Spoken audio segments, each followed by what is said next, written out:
Oi, eu sou o Márcio Alex e você está no canal Mais 15 Minutos. Hoje vamos falar sobre um dos acontecimentos mais marcantes da história da humanidade, a gripe espanhola. Uma pandemia que matou milhões de pessoas em um período extremamente curto e mudou a forma como o mundo passou a enxergar as doenças, a medicina e a saúde pública. Tudo isso aconteceu há mais de 100 anos, mas muitos dos desafios enfrentados naquela época continuam sendo discutidos até hoje. Como o vírus consegue se espalhar tão rapidamente? Por que algumas pessoas morrem enquanto outras apresentam apenas sintomas leves? E como uma doença conseguiu atingir praticamente todos os continentes em poucos meses, numa época em que nem existiam aviões comerciais como conhecemos hoje? E é exatamente isso que você vai descobrir agora. E para entender essa história, precisamos voltar ao ano de 1918. O mundo vivia um dos momentos mais difíceis da sua história. A Primeira Guerra Mundial ainda estava acontecendo. Milhões de soldados lutavam nas trincheiras da Europa e diversos países direcionavam praticamente todos os seus recursos para o conflito. As cidades estavam cheias, os hospitais superlotados, faltavam medicamentos, alimentos e profissionais de saúde. As condições de higiene eram bastante precárias em muitos lugares, principalmente nas regiões próximas aos campos de batalha. E nesse cenário caótico surgiu uma doença respiratória extremamente contagiosa, que mudaria completamente o rumo da história. Hoje sabemos que a gripe espanhola foi causada por uma variante do vírus, influenza tipo A, conhecida como H1N1. Na época, porém, ninguém fazia ideia do que realmente estava acontecendo. A medicina ainda dava seus primeiros passos no estudo dos vírus. Os microscópios disponíveis não conseguiam visualizar esse tipo de agente infeccioso. E muitos médicos acreditavam que a doença era causada por bactérias ou até mesmo pelas péssimas condições do ar. Sem conhecer o verdadeiro inimigo, combater a epidemia era uma tarefa extremamente difícil. Mas existe uma pergunta que sempre aparece quando o assunto é esse. Se ela recebeu o nome de gripe espanhola, será que ela surgiu na Espanha? A resposta é: muito provavelmente não. Até hoje não existe um consenso absoluto sobre a origem da pandemia. Uma das hipóteses mais aceitas afirma que os primeiros casos aconteceram em um acampamento militar, no estado do Kansas, nos Estados Unidos. Em março de 1918, centenas de soldados começaram a apresentar febre alta, dores no corpo, tosses intensas e muito cansaço. Como o país participava da guerra, milhares desses militares embarcaram rumo à Europa, sem saber o que estavam transportando um vírus extremamente contagioso. Acabaram levando a doença para diversos países. Outra hipótese sugere que o vírus possa ter surgido na França, entre os soldados que viviam próximos às trincheiras. Também existem pesquisadores que defendem uma possível origem na China, argumentando que trabalhadores chineses enviados para auxiliar os exércitos aliados poderiam ter participado da disseminação inicial da doença. Independentemente da origem exata, uma coisa é certa: a guerra criou um ambiente perfeito para que o vírus viajasse rapidamente pelo planeta. Navios militares cruzavam os oceanos diariamente, transportando milhares de pessoas. Trens levavam soldados para diferentes regiões. Quartéis estavam completamente lotados. Nas trincheiras, homens dormiam praticamente lado a lado. Era exatamente o cenário que o vírus precisava para se espalhar. Mas então por que ficou conhecido como a gripe espanhola? E a resposta, meu amigo, está diretamente ligada à censura durante a guerra. Os países envolvidos no conflito evitavam divulgar notícias negativas para não prejudicar o moral da população e das tropas. Governos controlavam jornais e limitavam informações sobre surtos da doença. A Espanha, porém, era um país neutro na guerra. Como não precisava esconder informações militares, a sua imprensa noticiava livremente o avanço da epidemia. Quando o rei Afonso XIII também ficou doente, a notícia ganhou enorme repercussão internacional. Quem lia os jornais de outros países tinha a impressão de que apenas a Espanha estavam enfrentando aqueles problemas. Assim, o nome gripe espanhola acabou sendo adotado pelo restante do mundo, mesmo sem indicar necessariamente o verdadeiro local de origem da doença. Enquanto isso, o vírus continuava avançando em velocidade impressionante.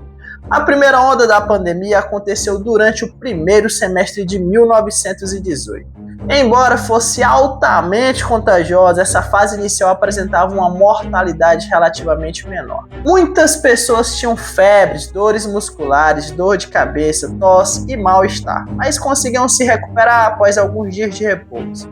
Em muitos lugares acreditavam-se que aquele seria apenas mais um surto comum de gripe. Só que essa sensação durou muito pouco. Ao longo dos meses seguintes, o vírus sofreu alterações. Quando a segunda onda começou, por volta de agosto de 1918, a situação mudou completamente. A doença tornou-se muito mais agressiva. Os pacientes desenvolviam febre intensa, tosse forte, dificuldades para respirar e uma pneumonia grave em poucos dias. Em diversos relatos da época, médicos descreviam pacientes que chegavam andando ao hospital pela manhã e morriam antes do anoitecer. E um dos sinais mais assustadores era a coloração azulada da pele. Como os pulmões deixavam de fornecer oxigênio suficiente para o organismo, os lábios, o rosto e as extremidades do corpo adquiriam um tom arroxeado. Em alguns casos, o quadro evoluía de uma forma tão rápida que nem mesmo os profissionais de saúde conseguiam prestar atendimento adequado. Outro aspecto que chamou muita atenção foi o perfil das vítimas. Normalmente, epidemias de gripe atingiam principalmente crianças, pequenas e idosos. Na gripe espanhola aconteceu algo diferente. Milhões de adultos jovens entre aproximadamente 20 e 40 anos começaram a morrer em grande número.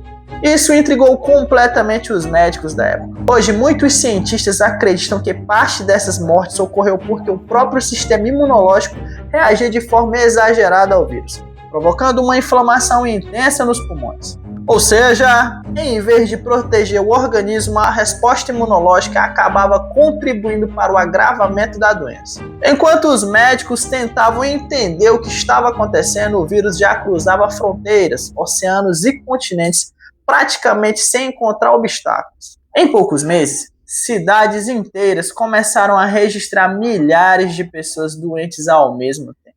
Hospitais ficaram completamente lotados. Faltava leitos, faltava médicos, faltava enfermeiros e em muitos lugares faltava até caixões para enterrar as vítimas. Em diversas cidades, a situação saiu completamente do controle. Hospitais não conseguiam mais receber novos pacientes. Escolas, igrejas, ginásios e prédios públicos passaram a funcionar como hospitais improvisados.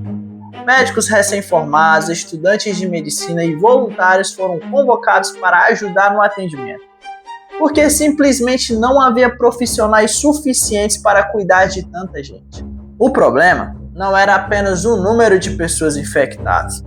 A velocidade com que a doença evoluiu assustava até os médicos mais experientes. Muitos pacientes apresentavam os primeiros sintomas pela manhã e, em questão de horas, já estavam em estado gravíssimo. A pneumonia causada pelo vírus destruiu os pulmões rapidamente, dificultando cada vez mais a respiração. Como ainda não existiam medicamentos antivirais nem antibióticos para combater infecções bacterianas secundárias, os médicos tinham poucas opções de tratamento. Eles recomendavam repouso, boa alimentação, hidratação e tentavam aliviar os sintomas com os remédios disponíveis na época. Infelizmente, em muitos casos, isso não era o suficiente. Outro grande problema era a falta de informação confiável. As notícias circulavam lentamente e muitos boatos acabavam se espalhando junto com a doença. Algumas pessoas acreditavam que determinados alimentos curavam a gripe. Outras defendiam misturas caseiras sem qualquer comprovação. Também havia quem simplesmente negasse a gravidade da situação e continuasse levando uma vida normal. Enquanto isso, o vírus seguia avançando. Em pouco tempo, praticamente todos os continentes registravam milhares de casos. Estima-se que cerca de 1/3 da população mundial tenha sido infectada. Na época, isso representava aproximadamente 500 milhões de pessoas, um número gigantesco para o início do século XX. As estimativas de mortes variam bastante porque muitos países não mantinham registros precisos. Alguns historiadores falam em cerca de 20 milhões de vítimas. Outros acreditam que o número tenha ultrapassado 50 milhões. Há pesquisas que sugerem que a pandemia possa ter causado até 100 milhões de mortes em todo o planeta. Independentemente do número exato, trata-se de uma das pandemias mais letais da história. E o Brasil também não escapou. A doença chegou ao país no segundo semestre de 1918, trazida principalmente por navios que cruzavam o Oceano Atlântico. Um dos casos mais conhecidos envolve o navio Demerara, que passou por diferentes portos transportando passageiros infectados. Pouco tempo depois, cidades brasileiras começaram a registrar um crescimento acelerado no número de doentes. Os primeiros grandes surtos ocorreram em cidades portuárias, mas logo a doença alcançou praticamente todas as regiões do país. No Rio de Janeiro, que era a capital federal, o cenário tornou-se dramático. Ruas antes movimentadas ficaram praticamente vazias. Comércios fecharam as portas. Escolas interromperam as aulas. Diversos serviços públicos deixaram de funcionar porque muitos funcionários estavam doentes ao mesmo tempo. Os hospitais rapidamente atingiram sua capacidade máxima. Sem vagas suficientes, muitas pessoas eram tratadas dentro de casa, em diversos bairros. Famílias inteiras adoeceram simultaneamente. Em alguns casos, não havia sequer alguém saudável para buscar alimentos ou medicamentos. Os serviços funerários também entraram em colapso. O número de mortes crescia tão rapidamente que os cemitérios não conseguiam acompanhar a demanda. Faltava coveiros, carroças para transportar os corpos e até madeira para fabricar caixões. Em várias cidades brasileiras, soldados e funcionários públicos precisaram ajudar na remoção dos mortos. Entre as vítimas mais conhecidas estava o presidente eleito Rodrigues Alves. Ele havia vencido as eleições e deveria assumir novamente a presidência da República, mas contraiu a doença antes da posse. Seu estado de saúde piorou bastante, impedindo que tomasse posse oficialmente, e ele morreu poucos meses depois, em janeiro de 1919, ainda debilitado pelas complicações da gripe.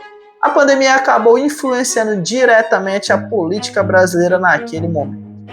Outro aspecto impressionante foi o impacto econômico.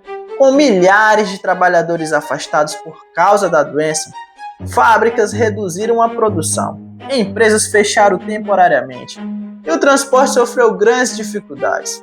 Em alguns locais até a distribuição de alimentos ficou comprometida. Os prejuízos foram enormes. As autoridades começaram então a adotar medidas para reduzir a transmissão da doença. Eventos públicos foram cancelados, teatros fecharam, cinemas, clubes e locais de grande aglomeração interromperam suas atividades. Em diversas cidades, recomendava-se evitar reuniões, festas e qualquer ambiente com muitas pessoas. Também passaram a incentivar o uso de máscaras de tecido em alguns locais, principalmente entre profissionais da saúde e trabalhadores que mantinham contato direto com o público. Essas máscaras eram muito diferentes das utilizadas atualmente, mas representavam uma tentativa de diminuir o contágio. Além disso, campanhas reforçavam a importância da higiene, da limpeza dos ambientes e do isolamento dos doentes, sempre que possível. Mesmo assim, controlar a pandemia era extremamente difícil. As pessoas continuavam viajando. Muitas precisavam trabalhar para sobreviver. Outras nem sequer apresentavam sintomas graves nos primeiros dias, transmitindo o vírus sem perceber. Esse conjunto de fatores permitiu que a doença encontrasse novos grupos de pessoas constantemente. Outro detalhe curioso é que a pandemia não aconteceu em apenas um único momento. Os pesquisadores costumam dividir a gripe espanhola em 3 grandes ondas. A primeira foi relativamente mais branda. A segunda foi mais devastadora, responsável pela maior parte das mortes. Já a terceira, que ocorreu entre o final de 1918 e os primeiros meses de 1919, continuou causando milhares de vítimas, embora com intensidade menor em diversas regiões. Mesmo após o desaparecimento da pandemia, o vírus não sumiu completamente. Ele continuou circulando em formas diferentes e sofreu novas mutações ao longo das décadas seguintes, dando origem a outras epidemias de influenza, A gripe espanhola mostrou que um micro-organismo invisível podia provocar impactos comparáveis aos de uma grande guerra, afetando governos, economias, sistemas de saúde e a vida cotidiana de milhões de pessoas ao redor do mundo. Com o passar dos meses, a pandemia começou a perder força. Isso não aconteceu porque surgiu um medicamento milagroso ou uma vacina capaz de eliminar o vírus. Na verdade, a gripe espanhola foi diminuindo à medida que uma parcela significativa da população já havia sido infectada e desenvolvido algum nível de imunidade. Ao mesmo tempo, o próprio vírus sofreu mudanças naturais, tornando-se menos agressivo em muitas regiões. Ainda assim, o sofrimento deixado por aquela pandemia foi gigantesco. Milhões de pessoas perderam pais, mães e filhos, irmãos e amigos. Em muitas casas, praticamente todos os moradores adoeceram. Algumas crianças ficaram órfãs, empresas fecharam. Comunidades inteiras precisaram recomeçar depois de meses vivendo sobre o medo constante da doença. Quando os casos começaram a diminuir, as cidades foram retomando sua rotina aos poucos. As escolas voltaram a funcionar. O comércio reabriu. Os eventos públicos retornaram gradualmente. Os hospitais deixaram de receber aquele enorme fluxo diário de pacientes. Mas as marcas da pandemia permaneceram por muito tempo. Os governos perceberam que investir em saúde pública não era apenas uma questão social, mas também uma necessidade para proteger toda a população. Diversos países passaram a fortalecer seus sistemas de vigilância sanitária, ampliar pesquisas sobre doenças infecciosas e melhorar o controle de portos e fronteiras. A medicina também aprendeu lições importantes. Naquela época, os cientistas ainda conheciam muito pouco sobre o vírus. Nos anos seguintes, os estudos avançaram rapidamente. Novos equipamentos foram desenvolvidos, laboratórios cresceram e a pesquisa médica passou a receber muito mais atenção. Décadas depois, esses avanços permitiram a criação de vacinas contra diferentes tipos de influenza e o desenvolvimento de medicamentos capazes de reduzir as complicações da doença. Outra consequência importante foi a melhoria dos sistemas de monitoramento epidemiológico. Os países passaram a compartilhar informações sobre novos surtos de maneira muito mais organizada. Esse intercâmbio de dados tornou possível identificar doenças emergentes com mais rapidez e planejar respostas mais eficientes. Mesmo assim, controlar uma pandemia nunca é uma tarefa simples. Sempre existe o desafio de identificar rapidamente um novo vírus, entender sua forma de transmissão, proteger os grupos mais vulneráveis e impedir que o sistema de saúde entre em colapso.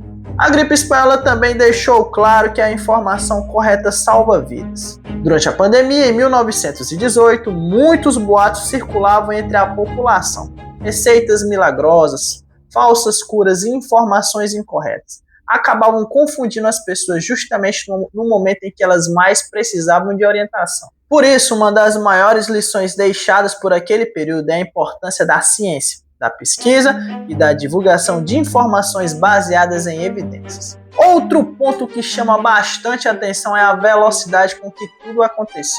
Em menos de 2 anos, um vírus conseguiu alcançar praticamente o planeta inteiro. Para a época, isso parecia algo inimaginável. Hoje, olhando para trás, percebemos que a combinação entre deslocamentos humanos, concentração de pessoas e falta de conhecimento científico criou as condições ideais para a disseminação da doença. Os historiadores também destacam que a pandemia acabou sendo ofuscada por outro grande acontecimento: o fim da Primeira Guerra Mundial. Enquanto os jornais dedicavam enorme espaço às negociações de paz, ao retorno dos soldados e às mudanças políticas na Europa, milhões de mortes provocadas pela gripe acabaram recebendo menos atenção do que mereciam. E mesmo assim, o impacto da pandemia foi profundo. Ela alterou políticas públicas e incentivou investimentos em pesquisa médica, transformou protocolos de saúde e serviu de referência para enfrentamento de diversas epidemias que surgiam ao longo do século XX e do século XXI. Mais de 100 anos depois, a gripe espanhola continua sendo estudada por médicos, historiadores e cientistas do mundo inteiro. Os registros deixados por aquela geração ajudam pesquisadores a compreender como os vírus evoluem, como as pandemias se espalham e quais as estratégias funcionam melhor para reduzir os seus impactos. É um episódio que demonstra como acontecimentos microscópicos podem provocar consequências gigantescas para toda a humanidade. A história da gripe espanhola também nos lembra que, mesmo diante de uma crise global, a capacidade humana de aprender, pesquisar e desenvolver novas soluções continuam sendo uma das ferramentas mais importantes para enfrentar desafios dessa magnitude. Conhecer esse episódio histórico não significa apenas entender o passado. Significa compreender como decisões tomadas em momentos de crise podem influenciar gerações inteiras e como a ciência, a cooperação entre os países e o fortalecimento dos sistemas de saúde continuam sendo fundamentais para proteger milhões de pessoas. E assim chegamos ao final da história de uma pandemia que marcou profundamente o século XX e permanece como um dos maiores desafios sanitários já enfrentados pela humanidade. Se você gostou deste vídeo, deixa o seu like, inscreve-se no canal Mais 15 Minutos e ativa o sino para não perder os próximos conteúdos sobre história, sempre explicados de forma clara e direta. Muito obrigado pela companhia. Eu sou o Márcio Alex e nos vemos no próximo vídeo. Até mais!